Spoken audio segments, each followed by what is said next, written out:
Eyes up, Guardian, we got 107 more facts about Destiny 2 for you today. We haven't given you Destiny 2 facts since the game's launch in 2017, and a lot has happened in 3 years. So we thought we'd take another swing at it and bring you even more trivia. I'm your host, Kyle with Leaderboard, and we're looking to brighten some new lights, but hopefully veterans will learn something from this as well. Prepare to launch and subscribe to the Leaderboard.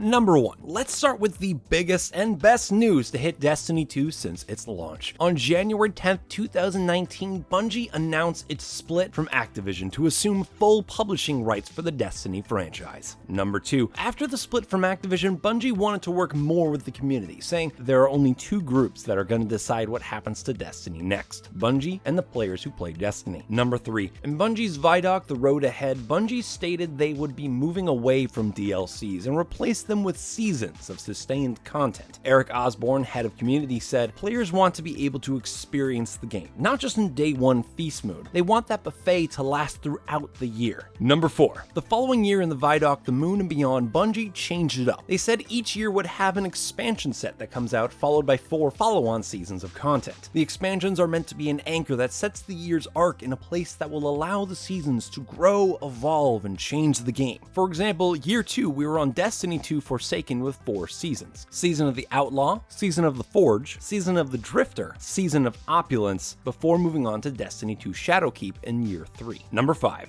Later that same year, Bungie announced Destiny 2 was going free to play with Destiny 2 New Light. This bundle includes all year 1 content, PvP modes, Gambit, and an open ticket to explore all destinations. Number 6. In a behind the scenes shot, a chart showing the upcoming seasons can be seen with rows for number, name, player fantasy, and more used to map the seasons and future years. You can clearly see Season 8, Season of the Undying. According to the board, Season 8 was set to deliver the player fantasy Damn the Flood, while Season of Dawn's fantasy is Fix the Timeline. I'd say they accomplished both of those tasks. Number 7. Bungie devs stated that, quote, Season 8 is the catalyst, Season 9 is really where things start to build, and then Season 10 is where things start to get pretty intense, and then Season 11, everything is going to come together, and you're gonna want to be there to see it happen. It's gonna be like no other time in Destiny. During the segment about Season 9 though, we see a 3D model of an obelisk being worked on, so there may be more secrets hiding in plain sight. Number 8. Thanks to some leaks and some data miners like Ginsor, we knew Season 10 was going to be called Season of the Worthy.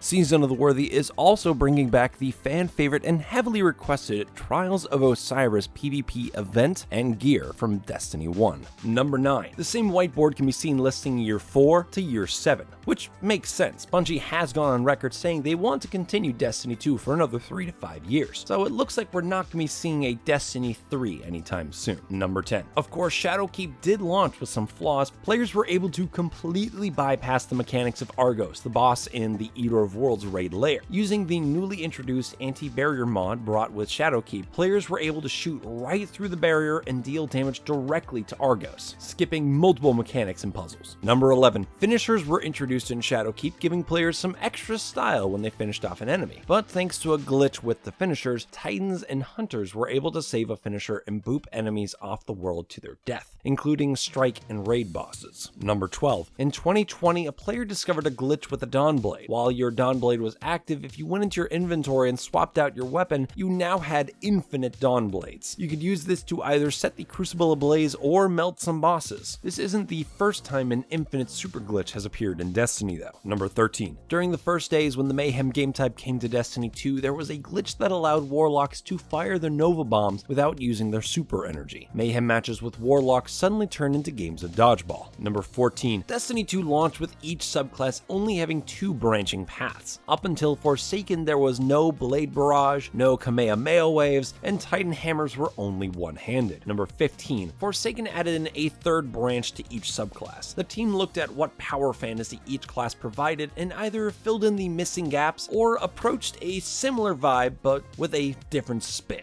For example, the Hunter's Way of the Wraith was about giving the mostly tactical Night Stalker subclass a more raw damage option that still had some utility. Number 16. Another good example is the Sunbreaker Titan. Devastating, raw, explosive power. Code of the Siegebreaker and the Fireforged both accomplish this, but in a Bombardier style where you play at a distance, raining down hellfire from the back lines. So the Code of the Devastator was built to feel like the Guardian that charges the castle and breaks down the door. Number 17. Similarly, the Attunement of Fission for Voidwalker Warlocks gave a class with a ranged super some more frontline flair, with Nova Warp and Handheld Supernova. Number 18. Meanwhile, the Arcstrider Hunter has that martial arts master vibe with each path. So Bungie simply altered what the form could do, and offering the Hunter their own version of the Titan's shoulder charge with the Tempest Strike. Number 19. Fun fact, the Hunter's Golden Gun has a different model depending on which branch you choose. If you go with the Way of the Outlaw, it's the model of the Last Word, but if you choose Way of the Sharpshooter, it's the model of the IS Luna, a hand cannon from Destiny 1. Number 20. Stormcaller Warlock's new Attunement of Control was designed to tap into the ley line, the ambient energy in the universe that only Warlocks can use. The Ionic Trace passive grants ability energy from defeating enemies and capturing their energy. Number 21. Dawnblade Warlocks activate their super to become a bright burning angel, but the Attunement of Grace shifts you from an Angel of Death to a benevolent Guardian Angel, the Well of Radiance and Divine Protection. Number 22. In comparison, the Gunslinger Hunter's Way of 1,000 Cuts is a completely different subclass. This subclass is known for its hyper-precise, skill-focused super, but now it has a much easier option for new players to learn that still has some depth. Number 23. Destiny 2 launched with 52 exotics, 11 exotic armor pieces for each class, and 19 exotic weapons to collect, though some like the Cold Heart weren't exactly immediately available. As of Year 3, Season 2, the amount has nearly tripled to 145 exotic items to collect. Number 24. Season of the Outlaw, the season that launched alongside Forsaken, was the most generous expansion so far, dropping 24 exotics for Guardians to add to their armory, 12 of which were armor, 12 of which were armaments, including the coveted 1,000 Voices and the infamous Lord of Wolves. Number 25. Ironically, Season of the Forge had the least amount of exotics, adding only 5 new exotic weapons. To be fair, it just followed a major expansion and brought a bounty of legendary armors and weapons. Currently, the only seasons to contain no new exotic armor pieces are Season of the Forge and Season of the Undying. Number 26. The Forsaken expansion added the bow weapon to the Guardian Armory, putting some fantasy flavor into your sci-fi loadout. Number 27. To better understand the way of the bow, Bungie took their entire team to the archery range. From artists to animators to programmers, the whole team tried out the various kinds of bows and styles of shooting to find something fast and powerful while still conveying that bow and arrow fantasy. Number 28. For a lot of its development period, the bow was actually considered overpowered. Ironic considering they are the least used weapon class currently. Number 29. The Wishender exotic bow was doing insane damage. Its exclusive broadhead perk registered extra hits on each shot, so penetrating arrows dealt triple damage. The bow could even reach almost 29,000 damage per shot. Before Bungie fixed it, you could only get those kinds of numbers in open world strikes and raids, but not Crucible or while you're invading in Gambit, luckily. Number 30. Of course, players found an even more powerful exploit that allowed Wishender to do even more damage. If you fired a shot through a penetrable piece of cover like a plant or a curtain, you could do up to 16 times more damage. Number 31. Several weapons have hidden perks that are not listed in their weapon description. For example, linear fusion rifles all have armor-piercing rounds, meaning you're not only shooting that Guardian with the Arbalist, you're also shooting the Guardian behind them.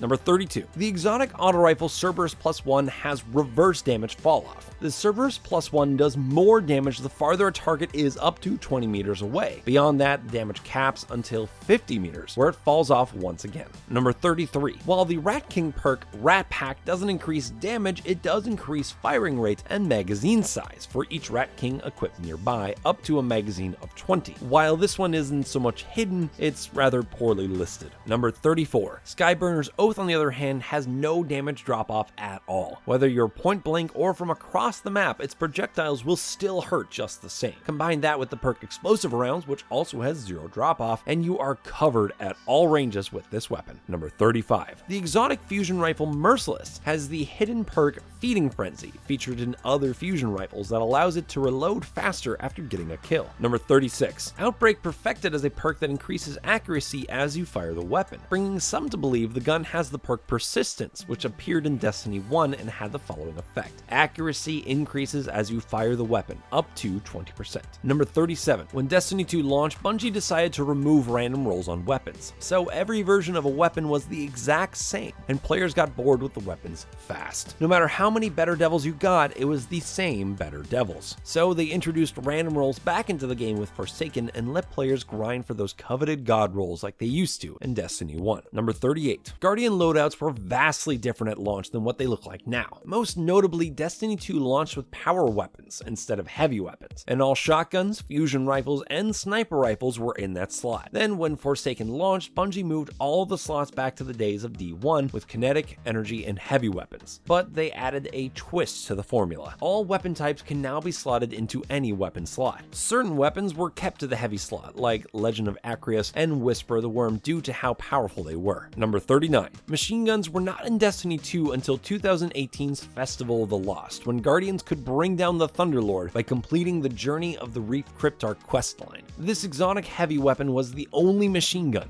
until Season of the Forge released December 4th, 2018 and brought the Hammerhead. Number 40. Gambit was added to Destiny 2 and Forsaken, and senior sandbox designer Greg Peng described it as adding bacon to peanut butter and jelly. Number 41. Gambit was born from Bungie's desire for a new activity that brought together all of the best elements of Destiny, enabling players to enjoy PvE and PvP that began with 2 parts, telling a darker story and the concept of competitive co-op. Number 42. With Forsaken, Bungie introduced a new type of activity into Destiny, dungeons. As of right now, there are only 2 dungeons of the game, the Shattered Throne that came with Forsaken and the Pit of Heresy, which came with Shadowkeep. Number 43. The design of the Forsaken expansion was supposed to give a grittier revenge western vibe, including hunting a reverse Deadly 7, taking back an iconic revolver, and of course, tumbleweeds. Number 44. Bungie also used Cade's death to show that even the mightiest of heroes still have to face consequences in Destiny going forward. Immortality can only get you so far, kids. Number 45. With the death of Cade 6, Bungie hoped that players would immediately know that the Scorn are not to be taken lightly, and Cade's end would lead players down a path of revenge. Number 46. And just so you know, Luke Smith confirmed that yes, Exos do eat food. Exos are supposed to function just like people, including having senses and eating anything humans eat. So yes, Cade 6 did in fact enjoy spicy ramen. Number 47. Nathan Fillion was the original voice of Cade 6, but Nolan North took over for Cade's last dance in Forsaken. Now that's 2 Destiny characters that Nolan North has taken over from previous actors. And when you think about it, in the Prison Riot mission, there are multiple times that your ghost and Cade talk to each other, so Nolan North must have had a very interesting time in the booth that day. Number 48. You don't hear your own character's voice too often, but your Guardian does have a very different voice, depending on your race and gender. Grey Griffin plays the Awoken females, while Crispin Freeman voices every Awoken male. All of the female Exo Guardians are voiced by Cree Summer, and the male Exos are played by Peter Jessup. For humans, Susan Eisenberg plays the women, and Matt Mercer plays the men. Number 49. The Guardians of Destiny 2 have always proven themselves to be talented. A live-action trailer of Destiny 2 that was exclusive to Japan, unfortunately, showed cosplayers having a dance-off in full armor. It was awesome. Number 50. Destiny is also getting its own official cookbook that includes recipes from the unofficial grand aunt of Guardians, Ava Levante. It's written by Victoria Rosenthal, who's done some other video game-inspired cookbooks as well. The book will be filled with meals of multifaceted flavors, delicious explosions, and just a splash of Vex milk. But I think we can all agree that it better have Cade's favorite spicy ramen, or I'm returning my copy. Number 51. And if you're making Cade spicy ramen, it'll go perfectly with the Cade 6 cooking mitts and tea towels available thanks to the Coop. Number 52. Gambit Prime went live 6 months after Gambit debuted with Season of the Drifter and was described as the more intense and sweaty version of Gambit. Number 53. Bungie's art director Rob Adams described the Gambit Prime weapons as being designed by a space biker rebel guy who's seen mysterious shit. And I have never heard the Drifter more perfectly summed up. Number 54. The Drifter is one of the oldest lightbearers that we know of. He comes all the way from the Dark Age to our current time, doing what he can to stay alive. And from his tapes, we know that he has been through a lot. Number 55. The Drifter previously ran with a band of lightbearers known as the Shadows of Yore. These guys lean towards the darkness and idolize the infamous Dredgen Yor. And during that time, Drifter used the title Dredgen Hope. Number 56. Drifter refused to adopt a name when he was first arisen, and has since gone through several others, including Germain, Eli, Dredgen Hope, and Wu Ming. That can be read as nameless or no name in Mandarin Chinese. Number 57. In fact, the name Drifter started as a nickname given to him by some other people. After a while, he decided to keep it, and now uses it in the third person a lot. And Kyle understands the pull of speaking in the third person. Number 58. The Cabal invasion that started the Red War started in Destiny 1 expansion, The Taken King. When the Guardian investigated the Cabal ship that had crashed into the Hive Dreadnought in Saturn's rings, they noticed an outbound signal that went to the Cabal homeworld. And guess who picked up? Number 59. Back during Taken King's development, Bungie knew they wanted their next event to be about the Cabal. Number 60. To get into the mindset of the Red War's main villain, Bungie internally discussed what music Gaul would listen to. They figured he would listen to music that would make him feel superior. In other words, jazz and prog rock from the 60s and 70s. Number 61. In the very beginning of the Red War campaign, players run into Shaxx helping a crowd of civilians with a raised lighter sword on his back. Bungie wanted to show new Guardians just how cool this one-horned flying titan is. They couldn't give him a lightsaber, so they gave him the next best thing, a sword that is constantly on fire. Number 62. The raised lighter sword is currently a Destiny 1 exclusive weapon, but that's not Shaxx's only rare weapon. On his thigh, you can see Shaxx has an Imago Loop, a legendary hand cannon from Destiny 1. Number 63. Telesto, an exotic fusion rifle from Destiny 1, made its return in Destiny 2, and has been the source of a myriad of game-breaking exploits, including infinite super, infinite ammo, and many other bugs. Number 64. There was a glitch where players could instantly gain full super energy by simply throwing a grenade at the Telesto projectiles. When the grenade detonated a projectile, it counted as an enemy kill, so if you properly stacked the Ashes to Assets perk on your armor, you could get a ton of super energy all at once, and all it cost you was a grenade and some special ammo.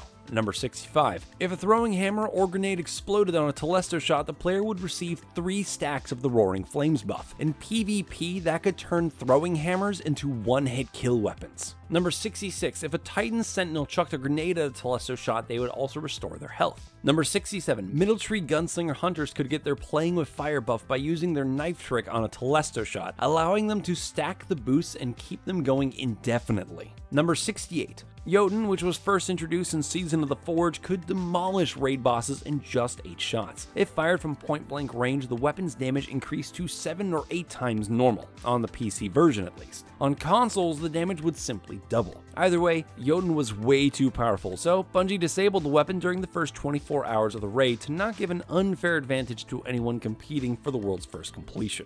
Number 69. The community affectionately refers to Yotan as a toaster, and Bungie internally knew it as the Arm Blaster. Number 70. When asked what weapons he'll miss most in Destiny 2, Luke Smith said the legendary hand cannon Fatebringer, a Destiny 1 exclusive weapon you could only earn by completing Destiny 1's first raid, Vault of Glass. When he got the weapon, he jumped up and down in his living room, excited because he'd always wanted the gun since they had developed it. Number 71. When developing Warmind, Bungie had said they'd wanted to bring back the big boss fight, so they made the expansion with Xol's literal massive fight in mind. And I ask you, what's bigger than a Hive Worm God? I mean, we'll kill that too, but for now, not much. Number 72. With Warmind, Bungie added Pinnacle weapons into Destiny 2, the first being the Redrix's Claymore. This weapon had a unique perk set with Outlaw, letting you reload faster after a headshot with a unique perk called Desperado. When you get a headshot, Desperado raises the rate of fire to match the faster pulse rifles while keeping the same DPS. The only way you could get this weapon was to reach 2,100 points in the seasonal ranks in the comp playlist. At the max rank of 5,500, players received an ornament for the weapon to show off their achievement. Number 73. If you want to get Redrix, you still can't. Bungie reprised the weapon when Forsaken came out with the long quest to get the Redrix broadsword. It's the exact same as the Claymore, but you could also equip new Year 2 mods. You can also roll a small batch of randomly rolled perks, but still keep the Outlaw Desperado combo.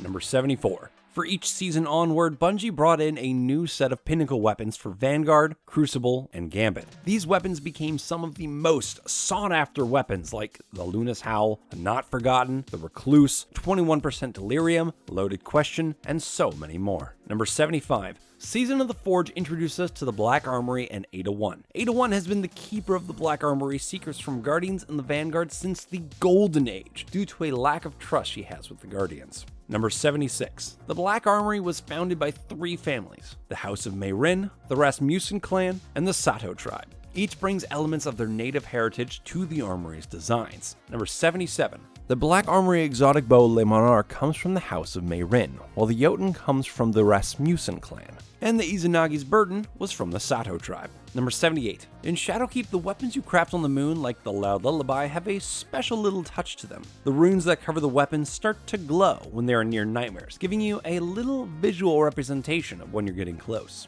Number 79. The map of the moon in Destiny 2 is about twice as big as its Destiny 1 counterpart. It has the newly renovated Scarlet Keep and lost sectors that allow you to dive deep into unexplored areas of the moon. But there are still familiar areas for Destiny 1 Guardians that received a facelift for Shadowkeep.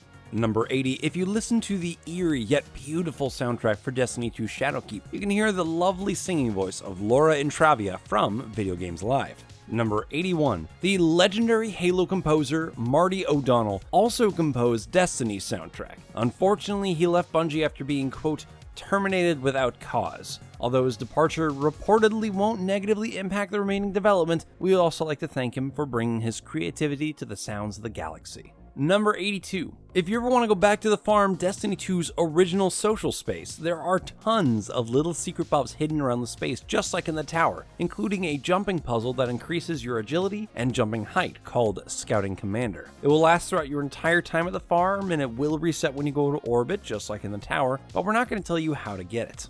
Look it up. Number 83. Or if you're looking for random things to do in social spaces, there is a tire minigame on the moon to play as well. Number 84. When the Curse of Osiris expansion launched, the Prometheus lens could kill Guardians almost instantly, and from a great distance away on top of that. Bungie couldn't patch the bug in time for the weekend, so they just decided to add it to Xur's inventory that week. This weapon took over the Crucible and Trials that weekend that became known as Laser Tag Weekends, and if you participated in the activities, Bungie created a special emblem 2 years later that players can show off. Number 85. On January 14th, Destiny 2 players were surprised to see a new quest from Osiris called Explore the Corridors of Time. Players quickly figured out it was a big puzzle that they had to solve, but they didn't realize how big it was going to be at first. Number 86. Players were quick to start trying to figure out how to solve this puzzle, and sure enough, they found out that each of the planetary obelisks had a set of symbols that would change every hour. Number 87.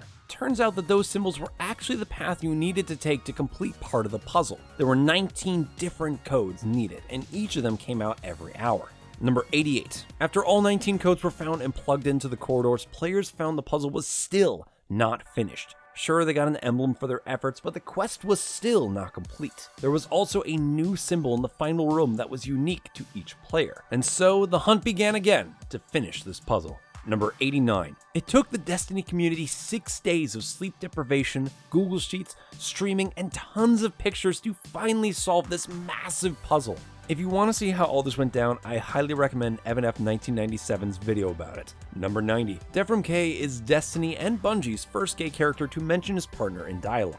Stick around Devrim long enough to hear his ambient speech and he'll discuss his love of tea, his loneliness being stuck in the wild, his lack of ammunition, and sometimes he'll mention Mark. Number 91. One of the daily bounties available in the EDZ references Devrim and Mark's relationship. There is a bounty to get 15 sniper rifle kills in the EDZ, and it's entitled Mark's Man, a play on marksman. Number 92. Plenty of other LGBT characters exist in the Destiny universe as well. Oryx, the Taken King, previously went by Arash and used feminine pronouns. On taking the King morph, he chose the name Aurox, later Oryx when taken, and started using masculine pronouns from then on. Number 93. The Emissary of the Nine was a Sunbreaker Titan in her previous life, when she was Nasan R, and was a true friend to the Awoken Queen Mara Sov.